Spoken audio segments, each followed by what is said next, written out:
ગુજરાતની રાજનીતિમાં હમણાં જાણે વિરોધનો સિલસિલો પ્રદર્શનનો સિલસિલો ચાલી રહ્યો હોય એવું લાગી રહ્યું છે। એક બાજુ ગોપાલ ઇટાલિયા વિસાવદરની અંદર ધનાધન વિરોધ અને જે જનતાના પ્રશ્નો છે એના મુદ્દાઓ ઉઠાવી રહ્યા છે, બીજી બાજુ કોંગ્રેસ પણ હવે સતર્ક થઈ ગઈ છે। બનાસકાંઠાના સાંસદ કોંગ્રેસના બનાસકાંઠાના સાંસદ ગેનીબેન ઠાકોર પણ હવે મેદાને પડ્યા છે। જિગ્નેશ મેવાણી, ગેનીબેન ઠાકોર સહિતના કોંગ્રેસના નેતાઓ, ગુલાબસિંહ રાજપૂત, આ બધા જ નેતાઓએ પાલનપુરની જનતાની સમસ્યાઓ માટે અવાજ ઉઠાવ્યો છે। પાલનપુરની અંદર જે એરોમા સર્કલ છે, જ્યાં વારંવાર અકસ્માત થાય છે, અગાઉ પણ અનેક વખત રજૂઆતો કરવામાં આવી છે। ટ્રાફિક જામના દ્રશ્યો પણ અનેક વખત સર્જાઈ છે। અમદાવાદથી રાજસ્થાન જતી વખતે કે કંડલા જતી વખતે, એ અલગ અલગ દિશાઓમાં જતી વખતે એરોમા સર્કલ પાસે બહુ જ બધા ભારે વાહનોને કારણે ટ્રાફિક જામની સમસ્યા કે અકસ્માતોની સમસ્યા થાય છે। અંદાજે 8 મહિના સુધીમાં 10 જેટલા અકસ્માત આ સર્કલ પર થયા છે।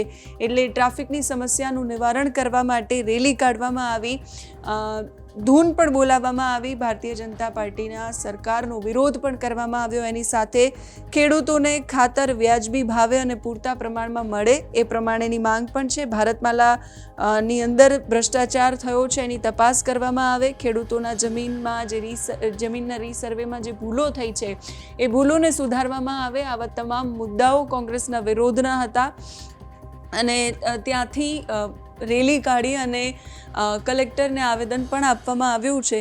જોઈએ ત્યાંથી આવેલા દ્રશ્યોને।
ખેડૂતોને ભારતમાળામાં ભાવ આપો, ખેડૂતોને ભારતમાળામાં ભાવ આપો, ભારતમાળામાં થયેલો ભ્રષ્ટાચાર તપાસ કરો, ભારતમાળામાં થયેલા ભ્રષ્ટાચારની તપાસ કરો, ભારતમાળામાં થયેલ ભ્રષ્ટાચારની તપાસ કરો,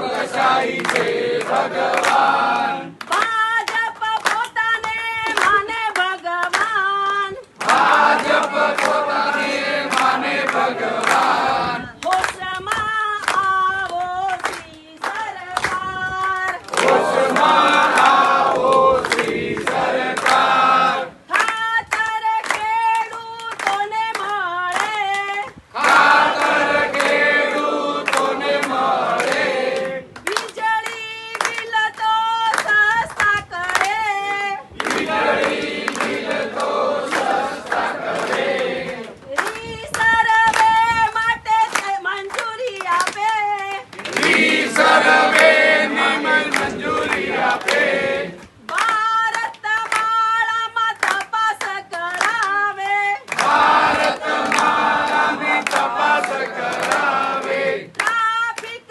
સમસ્યા દૂર કરે, ટ્રાફિક સમસ્યા